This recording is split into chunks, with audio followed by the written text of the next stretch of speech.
And that inspiration kind of came through my journey 5, 6 years ago. I started searching on the internet for resources around psychedelics, and I really found that none of the spaces, places, and communities spoke to me. There were a lot of sort of Discord groups and Reddit chats, and it didn't really feel very safe or held, and certainly not very feminine. So I created what I felt was lacking.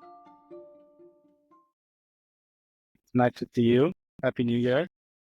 Happy New Year, Mira. It's nice to be here. How are you doing? I'm amazing. You're my first interview of 2025.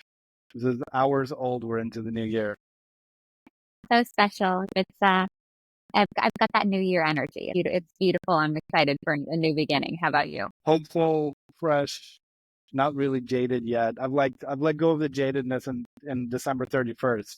Now it's a blank slate. Yeah. It's actually interesting. I live in Vancouver, British Columbia right now, and I live close to a beach called English Bay, and they're doing the polar bear swim on January 1st every year. Only a couple thousand people are out there, and they got a big sound stage, and everybody's running out in their swimsuits and their bikinis in the ice cold water, and it's really funny. Everybody is excited, and they run out, and then 90% of the people, as soon as their knees hit the water, they start screaming and they turn back. So it's really fun to watch it from my vantage point and see everybody screaming and escaping the cold. Yeah, I really don't like a cold plunge. I feel like you're either a hot person or a cold person, and cold plunging is so good for your body. But I must admit that I absolutely loathe it. So, well, you're looking warm. Where are you calling from? Where's your? I am normally based in Brooklyn, but I'm down in Sydney, Australia for the New Year. So it's already January 2nd here. So far into the future, just chugging through 2025 over here in Australia. And it's summer there now, right? It is summer. It was, 85 degrees Fahrenheit yesterday on New Year's Day. So a beautiful warm start to the new year over here. And I did actually do some infrared and cold plunging on New Year's Day, despite my hatred of the cold. Good. So you're willing to do things you don't like. That's good to know. Yeah. You get it. You, as an entrepreneur, you have to. And I do find that the cold, reduces inflammation and helps it boost resilience as much as I dislike it. So. Yeah. What's the saying that everybody's saying now? Elon Musk was saying, being an entrepreneur is like chewing glass and staring into the abyss. It's true. Yeah. Every day you just wake up and it's like unknown problems coming at you every day. Yeah, entrepreneurship is psychedelic, and then you're building in the psychedelic space. It's like 2 for 1, just lots of self-awareness. So speaking of being warm in the wintertime, the reason why we're having this conversation is because you've got a retreat coming up in Tulum in January. So this is kind of a last minute type thing. So talking to all the North American people that may be wanting to get out of the winter conditions, can you tell us a little bit about the inspiration of your retreat and kind of what the vision is for it? Yeah, absolutely. So I am the founder of a company called Retreat, and our mission is to make psychedelic medicine accessible to newcomers through content and resources, services, and retreats. So we have a wealth of information for your 101, 102 level, the person who is mushroom curious, we like to say, and is seeking a safe yet elevated place to find information, to perhaps do integration and microdosing coaching, and to join us on a retreat. And that inspiration kind of came through my journey 5, 6 years ago. I started searching on the internet for resources around psychedelics, and I really found that none of the spaces, places, and communities spoke to me. There were a lot of sort of Discord groups and Reddit chats, and it didn't really feel very safe or held, and certainly not very feminine. So I created what I felt was lacking. So we have a ton of resources online for people that are considering utilizing psychedelic psilocybin mushrooms in either macro or micro format. And out of that journey, what does that mean? I'm going to interrupt you as we go. What does macro and micro mean? People that may not know. Microdosing is the process of taking small, 0.1 gram dosage, depending. You can microdose almost anything. Cacao, LSD, psilocybin. Typically, it's referring to psilocybin mushrooms. And microdosing, I think, has been trendy for the last, 3 to 5 years, certainly in Silicon Valley for the optimizer archetype.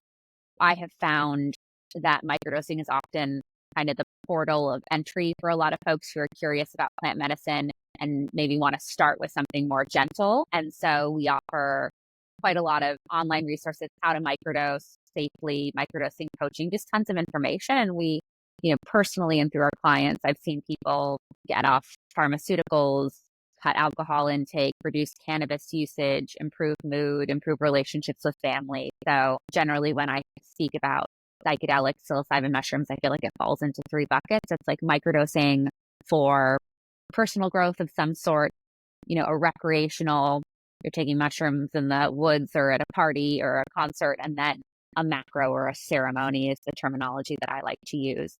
And so we offer a lot of online services around how to educate yourself to utilize microdosing intentionally, and similarly how to find a retreat that resonates with you. And then we also do in-person retreats, which is what we're sort of here to talk about. Yeah. And so microdose is kind of very small dose. You're not like spinning out into other dimensions and universes. You're not seeing gremlins running around the floor. I mean, you might be, but not as a result of the mushrooms. But Yeah. there might be something else Yeah. going on.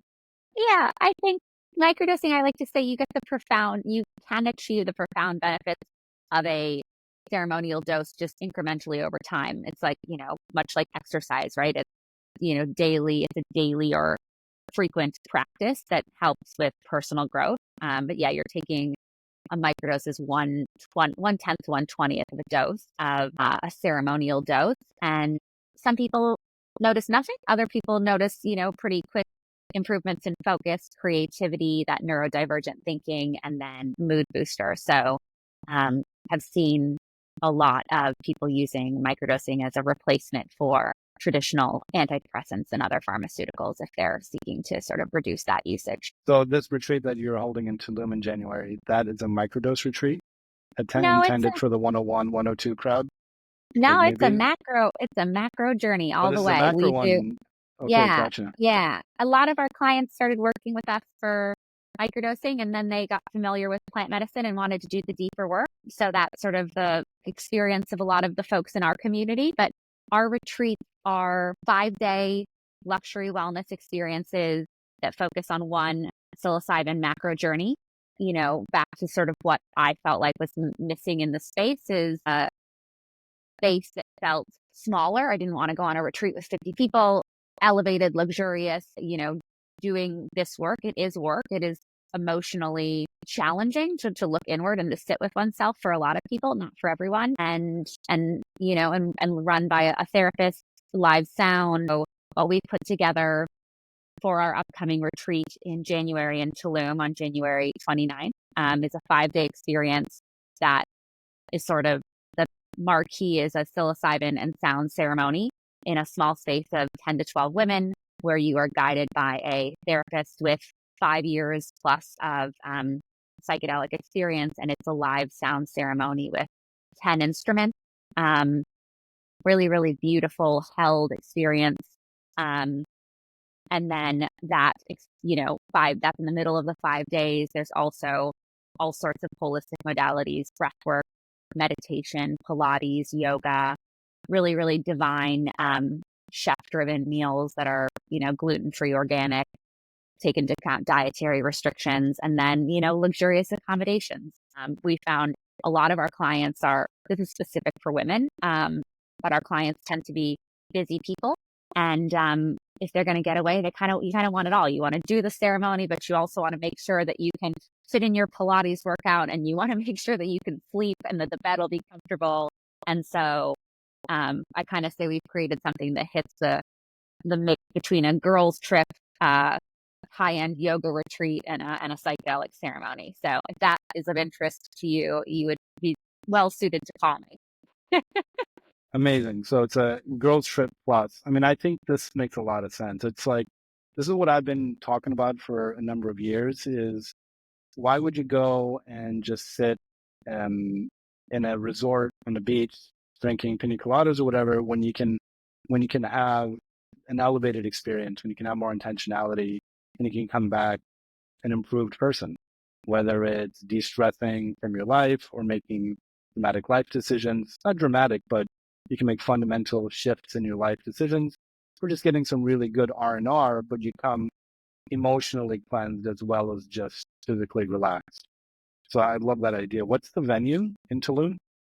It is a Yeah. private sort of luxury villa that is award-winning villa that we work with. It's really spectacular. Those These are are some of the pictures. This is the photos. actual. This is the actual villa here. Yeah, that's the villa. It's Very gorgeous. nice. The beds are super comfy. Well, So comfortable. Yeah, I think to your point around the physical relaxation element, like you could come on this retreat and not do um the psilocybin ceremony, and that hasn't happened, but still leave very nourished and relaxed. Stepping away, getting off your phone, getting some proper rest, particularly if you have children and are able to actually sleep in. And again, there's daily yoga, breath work, Pilates, meditation. We do to our earlier conversation, we do a natural hot and cold plunge with the temescal and the cenotes in Mexico. And it's nice. really, really, it feels renewal. And then Wait, to your tennis point, ball? Did you say tennis ball? no, temescal. Temescal is the Oh, Mexican. temescal. I'm like, what? Yeah. You said tennis ball. I was like, that's not gonna.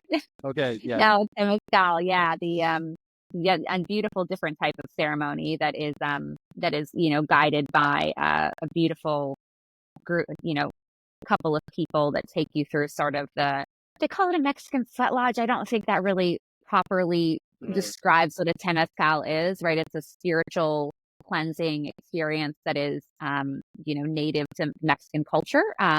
But it's a beautiful experience, even though you're very, very hot and very, very sweaty. Have you done a temescal? Nice. I haven't. No, it's on my radar. It's on my radar to do one. I've been down to Tulum briefly. I need to go do a proper road trip of it. And I saw a lot of people talking about them. And that I'm due for one myself. Too bad this is a girls' trip, or else I would have invited myself along. So tell me about the facilitators, Aniko and Anna Maria. So Anna is a really beautiful facilitator that is the head of sort of programs at retreat, and she she has such an incredible gentle energy. She will be supporting the ceremony and supporting with integration. She's an incredible integration coach and works with a lot of our clients. She's helped about 100 people through retreat in the last year, and a lot of it is aligning your the big stuff with the small stuff. You had this big revelation in this ceremony. Now, what do you do with that? And so she helps with integration at the retreat before and after, and also is a really, really gifted breathwork guide. And so she'll be there supporting.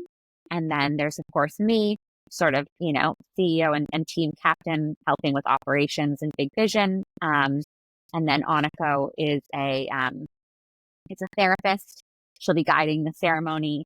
Aniko has apprenticed under a number of teachers in sort of, indigenous backgrounds, as well as learned under MAP and studied under MAP and Horizon. And she got her degree from Columbia.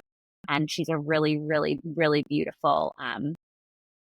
She plays the sound instrument, and sings like an angel. So our ceremony is kind of unlike anything. We've had people come and one woman came and she had done like 17 ceremonies with different folks.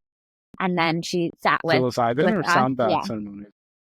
Psilocybin ceremonies, and she said she hadn't had anything quite so positive, safe, or revelatory as her one ceremony with us through Aniko. And we hear that a lot. The three of us just have the ability to create a space that is really, really held and really safe, has a lot of feminine energy. So you feel okay to do that work and to go deeper, and not necessarily because you're taking more medicine, but because it is such the beautiful held energy of the space. And then Aniko is, playing the gong, singing, playing the harp, and you sort of come back to reality, so to speak. as she's playing the harp and singing, and it's just a really, really soft, gentle experience. I too have had profound experiences through sitting with her. So it's just been beautiful.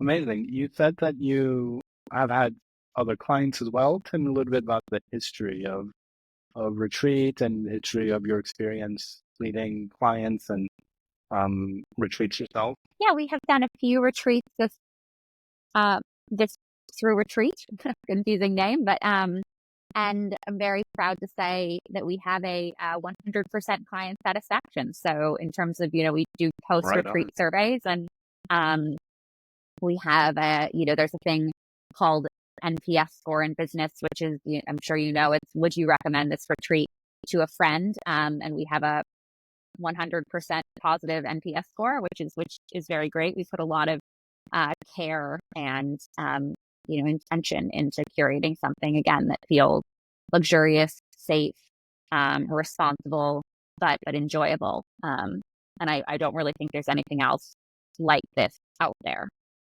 So tell me about your personal, what was one transformational experience that you saw a retreat participant have that really stayed with you personally, and you just look back and you're like, oh, that makes all the difficulty of the logistics and the organizing and the planning, because I don't think retreat participants understand how much goes into organizing one of these things. There's a lot of behind the scenes headache that goes into it. So what's one experience that you've witnessed that really made it all worth it for you?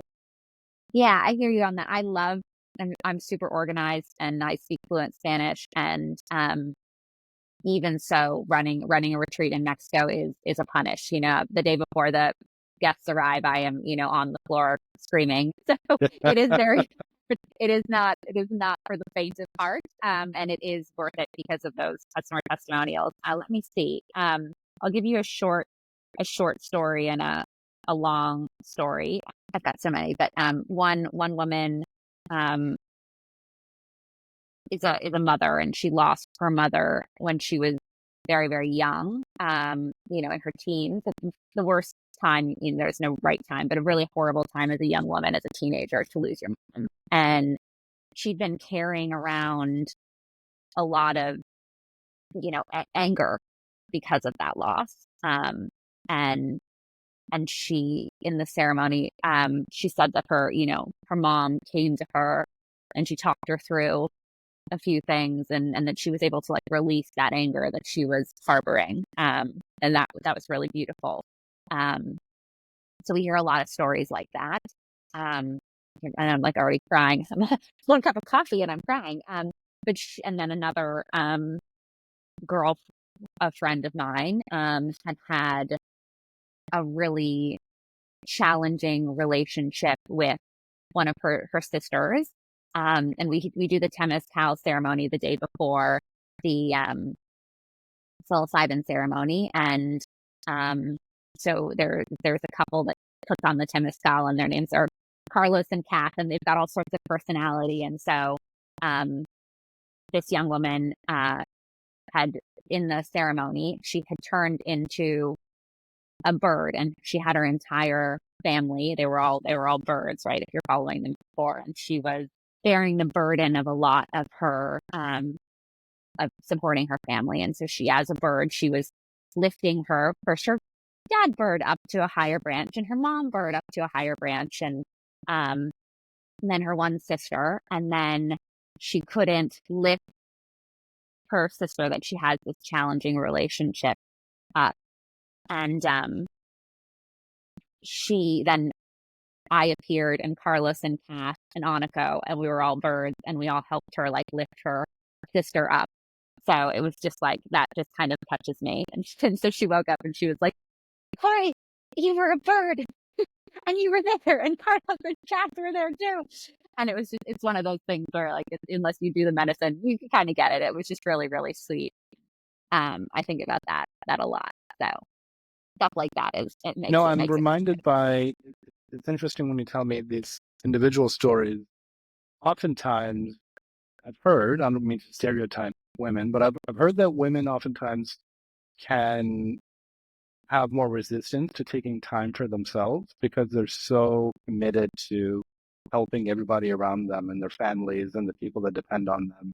They're so like dedicated and committed to keeping everything together that there might be a little bit of guilt actually to take time away to go and frolic in Tulum with the girls. But Yeah. with these experiences that you're telling me, there's a ripple effect. When you go off and you're having these transformational experiences, you refresh yourself and you come back letting go, potentially having let go of pain from that you've been carrying for so many years. And you got to think about how much better of a person that makes you in your day-to-day life for the people that are depending on you, whether it's work people or family people or community people or whoever it is that is depending on you. If you go and let go of these things and you come back, the vibration, your new essence, your new vibration, maybe new isn't the right word, maybe your authentic self gets to come forward. Yeah. And then that has a ripple effect in terms of every relationship that you're touching. And so there's it's not just a selfish thing to go off for a week in Tulum, but really it's a gift to everybody in your life. If you can wing it. Do you have any kind of comment on that kind of perspective? So much. And I really thank you for like being so perceptive of that. Are you married? Do you mind me I asking? Are you have married? been married. Not currently. Okay, Not yeah, currently. yeah. Okay, forgive me, but it's like you sound like you sound No you worries. you It's all deeply good. understand this, what it means to be. Um, so you hit on a few things. Like I couldn't agree more with what you said, and I think um yes, 100%. So we actually just posted yesterday. I posted it on Instagram, a little like permission slip to like invest in yourself because I do really. It sounds cheesy, but the women feel like they need permission to invest in themselves and um not to get gendered, but to get gendered. We do co-ed retreats, we do co-ed programs, we also do male specific and female specific groups.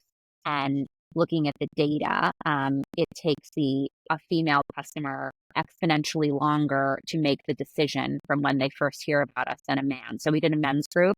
It filled up in 2 to 3 days because men are like, oh, invest in myself, Guys no are like, that problem. sounds I'm good. worth Where do it. I sign Yeah. up? Yeah, Let's where do go I to the sign up? And beach. they just sign up. Yeah, exactly. And the women are like, well, I've got to, invest in the kids. And how could I leave the children at home? And I should be spending it on this and all the shoulds and woulds. And it's frustrating because on that side, because then I do see exactly what you mentioned on the back end, right? That there's statistics, right? One of the most important things for like leading indicators for childhood happiness is whether the mother's happy, right? And so, and that reverberation, I see that in our clients a lot. They come to us booked and busy, and with this resistance of not being able to invest in themselves because of all these things, and then they're able to ground in, shift their energy, and shift their relationships with their children, with their colleagues at work, with their husbands, and it happens over and over and over again. But I see it on both sides almost every day. So there is definitely that resistance, and then I see it in myself, right? Like I need to also, of course, practice what I preach, right? Like meditate and do the work. So I'm also guilty as charged. Yeah, when I do men's work, I've done men's work, and I'm often taught that the quality of my presence is much more powerful than the quantity. So I'm the 5 love languages kind of model. Some people love it and hate it. I think it's a nice framework. I like physical touch and I like quality time. And what I found is the quality of the quality time that I spend and the amount of presence I can show up in that quality time, even if it's for a short period of time, will have outsized impact than spending an enormous amount of time with somebody, but have it be diminished by the level of stress I have, or my mind is now going in a million different places. And I've witnessed this in a kind of a different context. And we send our team on retreat, and we've sent our team recently on retreat.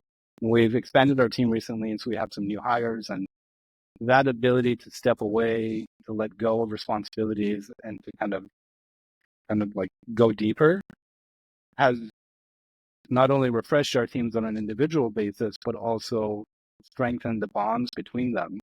And when they come back, I've noticed a marked improvement in their productivity.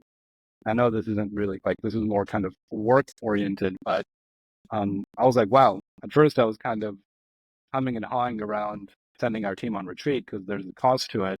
But then I realized that we're in the retreat business and we need to practice what we preach. And so we sent our team, and just when they came back, they were like, I would say 2x to 3x more productive, more collaborative. And so it was very quickly, it was evident that there's a return here for us. And I think that kind of carries forward into family life and into personal relationships as well.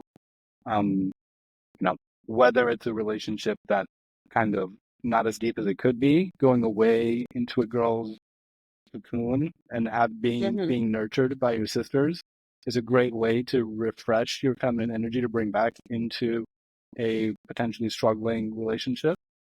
Or oftentimes, not often, but at times I've seen somebody going away, settling into their truth and realizing maybe this relationship isn't really for me, or maybe this career isn't for me, and my truth is actually in a different path, and making that sort of life decision as well, which isn't always easy, but you know, it's nice to make those decisions now instead of 5 years from now when things are even further along.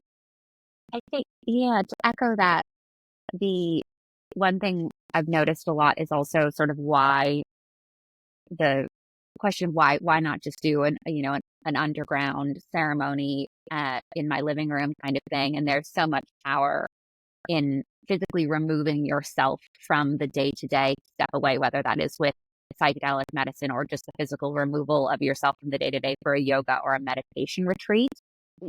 You have to have that break and that space for reflection away from the day-to-day. You just, without the integration, you can have an incredibly powerful ceremony, but if you're jumping right in to your routine the next day, you're not able to really take the time to reflect, really marinate on whether those, if there are these big revelations and shifts, are those right things for you, and also rewire your brain, right? Which is what's happening when we're doing this work, whether it's for productivity in the workplace or joy at home. You have to be able to rewire your nervous system and your brain by removing yourself Yeah, from I your find it habit. it takes at least a day or so for me when I go on retreat just to let go of everything and just to like take a breath and just to get to a place where I can even engage in a transformational experience. So, there is value in having transformational experiences and being able to re-architect your life, because the way we've set up our life and configured our life and all of our dynamics, relationship dynamics, mean that they are having demands and pulls on us to show up in a certain way. So stepping away physically to a destination retreat is a great opportunity to kind of step out of those dynamics and those demands. And the first couple of days, just kind of letting go into the transformational experience, and then come back into an integration where you might have to renegotiate some of those dynamics, and you show up, or maybe just show up refreshed and ready to go and hit the ground running with everything that you've had going on so far. Or maybe you need to renegotiate or restructure some of the architecture of your life to be more aligned with your authentic self. Which is a great kind of segue to this. And I realize that you've got these 3 stages on your sacred journey about the preparation and integration. Can you talk a little bit about the preparation aspect of the retreat? Yeah, absolutely. We do, everyone who comes through our programs is thoroughly, vetted through an application process for their safety and the safety and integrity of the group. So pretty robust application process that includes a call with someone from our team. It's often me. And then we do a one-on-one preparatory meeting, a really robust written materials, everything from, recommended reading lists to what to eat, to what to pack, to journaling, prompts to sort of prepare, and meditations to prepare yourself for the 5 nights. retreat. And then, of course, we have the retreat experience. The ceremony is in the middle of that 5-day experience. So again, you have that time to kind of downshift, open up, and then, experience, and then integration. We have on-site integration the day of departure. And then we have a number of resources. The program includes 2 group integration calls after the retreat, so to kind of connect and integrate with the group. And then we're also sending kind of along in a group chat different tools, whether it's meditation, journaling, etc. And for those that need a little extra help, you can also set up meeting with our integration coaches, kind of one-on-one, and an additional cost. So if you need, if you're working through some big stuff that requires one-on-one, we can also offer that. I love this group coaching afterwards, and the opportunity for the gang to get back together. Oftentimes, there's such deep bonds that are formed in these retreats, especially with medicine journey retreats, especially with all kinds of retreats, but medicine journey retreats as well. Everybody goes through this experience together, and there's really great connections that are formed. And at the end of every retreat, everybody's in such a heart open space and hugging each other and be like, yeah, we're going to keep in touch forever. We're best friends now. And then you kind of get back and life kind of takes over again. And so having these checkpoints, I think, is a really great opportunity to reconnect with those people that you met and maybe decide like, okay, yeah, I do want to continue this relationship outside of the retreat if you choose to. So that's a great kind of touch point, because also it's like, how can we not just have the retreat 5-day experience in isolation? How can we bring some of that back into our regular life? I have a history in the Burning Man community, and I've gone to Burning Man several times, and there's a conversation around like, okay, it is a great week-long event. How can we bring some of these lessons back into everyday life? And I've gone through several retreats as well. And if you can come back with like 1 or 2 lessons and things that you actually shift in your day-to-day life, there's huge upside value to that for the rest of your life. And so having these group coaching and post-retreat integration sessions are so valuable for that, to just remind you of what you just came back from. And we have we have a private WhatsApp community for all of our clients. And then we have individual kind of groups for our different programs. So, we had a fancier community platform, and people just want to be on WhatsApp. So we've got a, closed chat for all of our retreat participants to keep in touch. And, it was just the holidays, and some of the women were traveling to New York and they were all meeting up. I was unfortunately down here in Australia, but it's stuff like that that's really sweet. And I think, to your point, like, integration is tricky, and there's obviously a lot of personal responsibility, but community helps. And it doesn't have to be, that's also one of my kind of themes. It doesn't have to be so serious. Like, it can be memes in the group chat and supporting one another and talking about your, the stumbles. And I think the realness of that is really helpful, right? Like, we offer formal integration coaching and journaling prompts and all of that, but sometimes you just need like the group chat and something to laugh about when you stumble, and I think that's just as valuable. I love that. So you do have an ongoing community that if people want to continue with your work as a client, you have coaching offerings as well, but there is a lot of support in terms of community and other offerings that you step into afterwards. 100%. The private kind of community chats for all of our retreats stay open in perpetuity, and that's part of the joy, right? Hearing these success stories and seeing family photos of them in the months and hopefully years after. Awesome. Okay, couple of key words here, like psilocybin, holistic wellness, luxury accommodation. These are some great keywords. Women. What in your vision is ideal? Who is this ideal for? Can you help paint a picture of like who the sisters are that are going to come join you? Yeah. So we just have a few spaces left, and these, about 3. So the women that are already signed up are women who are,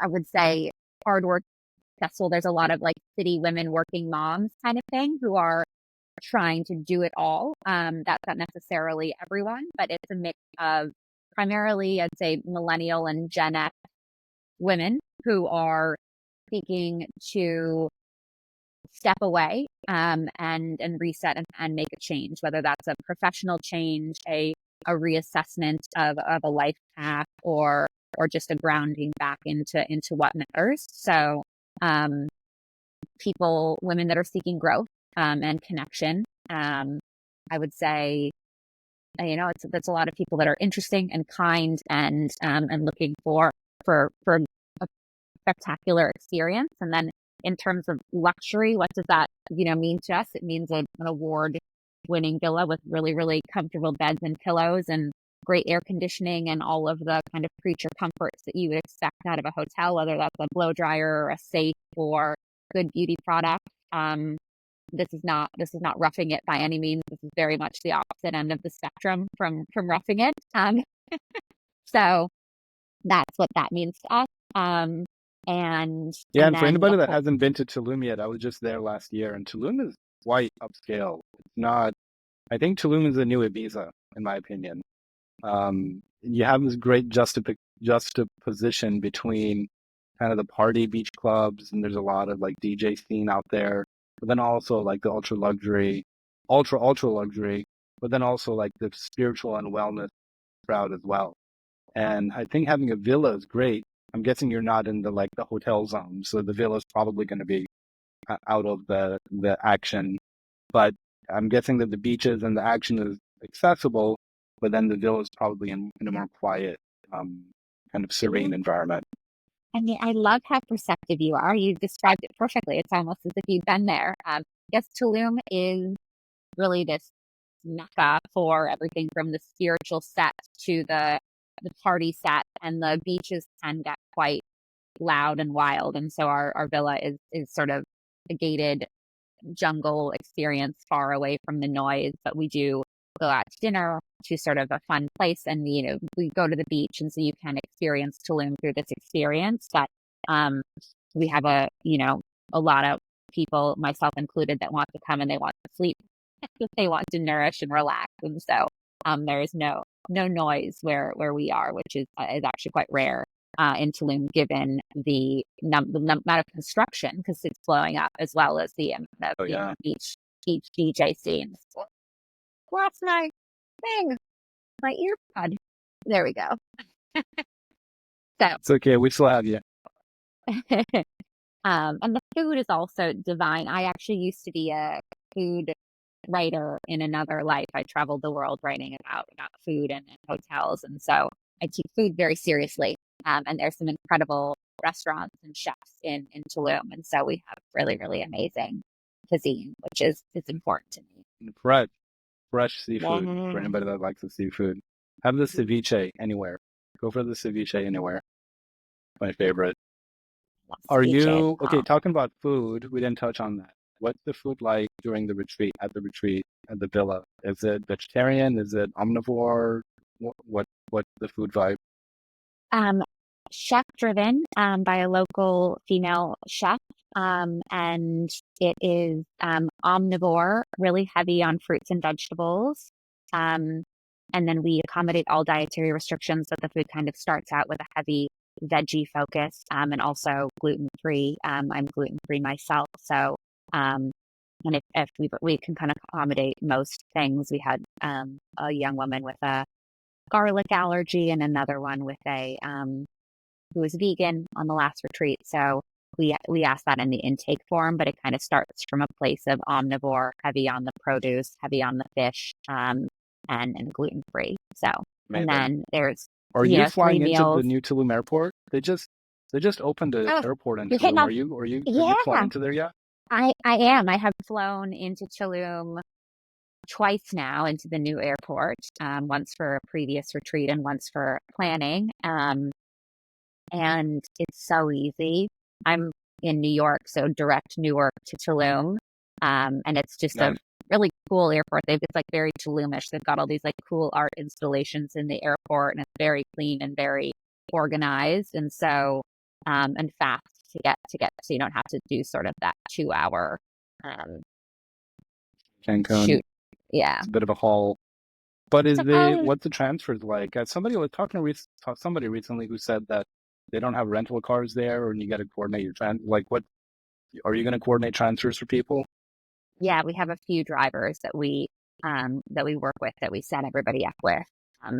Yeah, I think not only is Cancun, we have transportation that we can coordinate for folks that need to fly into Cancun. It was about 50-50 for our last retreat, folks flying into Tulum versus Cancun. Personally, if you can avoid the kind of the chaotic energy, back to our point around energy when you exit the Cancun airport, that's always wonderful. Yeah. But if you can't avoid it, we'll work through it. And we have trusted transport, because there are a lot of local regulations that make airport pickups in Mexico a bit unnecessarily chaotic in terms of you have to have different permits. And so it's a bit of a challenge that I've gotten And you got to the know hustlers and trying to figure. sell you timeshares. I'm wondering Yeah. if the Tulum airport might be a little bit more laid back than the Cancun. The Cancun airport is well developed in terms of the hustle culture. They're like a strong desire to like want to sell you timeshares or whatever and get you into a car. Look, I respect their hustle. It's just not what I want when I'm stepping on the holiday. And yes, it is significantly less chaotic at the Tulum airport. So that's a wonderful, wonderful gift to make things a little less challenging. Awesome. Well, listen, dates are January 29th, I guess, is arrival date. So is that right? January 29th to February 2nd. Now, there are other retreats. You've got one coming up. I just want to do a quick plug for San Luis Valley in Colorado in May and June, May 29th to June 1st. So if this specific date doesn't work for you and you're vibing with what Cori's putting down, like have the conversation, talk to Cori. I know they've got multiple retreats that they're doing throughout the year. Obviously, we got a special promotion going for the January 29th one. But if you're liking Cori, have the relationship, have the call, and see what other possibilities there may be for you. So I don't want to just have this or nothing. But the Tulum one is January 29th to February 2nd. And do you recommend people flying in that morning or the night before? Do they come in on the 28th, or what's some logistics on it? So to echo what you said, yeah, our retreats are Wednesday through Sunday to make it accessible as possible for someone who is saying, I want to do this, and here are all the reasons why I can't step away. And the Tulum retreat has a special place in my heart. The next one is January 29th. Recommend flying in day of, but we can help with coordination and transport. A few of the guests are flying in the day before and staying, we recommended such and such hotel and have a driver coordinated with them. We'll do another couple Tulum retreats towards the end of 2024, and we have the next retreat, which is May 29th. So again, that Wednesday through Sunday, last weekend in May, and that is all genders. So not just for women, but the same kind of thing. One psilocybin ceremony guided by that incredible sound therapist, and 4 nights accommodation. This has more of a really comfy bed luxury experience, but it's kind of I'm giving it like summer camp energy. It's at a revamped mid-century modern hotel. We're going to do hiking, visits to the local salt flats, visits to the local geothermal pools. So instead of sort of Mexico Temazcal, you're going to be doing geothermal hot springs for your heat therapy, and then still the yoga and the holistic experiences. And I'm calling it kind of mushroom summer camp. Mushroom summer camp. I love it. Yeah. Where is San Luis Valley? I'm not familiar with Colorado. Would you fly into Denver then for this? Fly into Denver. It's a bit of a drive. Again, it's really kind of out in the middle of nowhere, which is why I love it. It's this beautiful property. And it's as you can see, in southern Colorado, near all of these natural assets, salt mines, hiking, geothermal, which feels really cool. I didn't know actually before doing all of this research that existed in Colorado. So and then the last to your point, a little bit of a different vibe. Yeah, go ahead.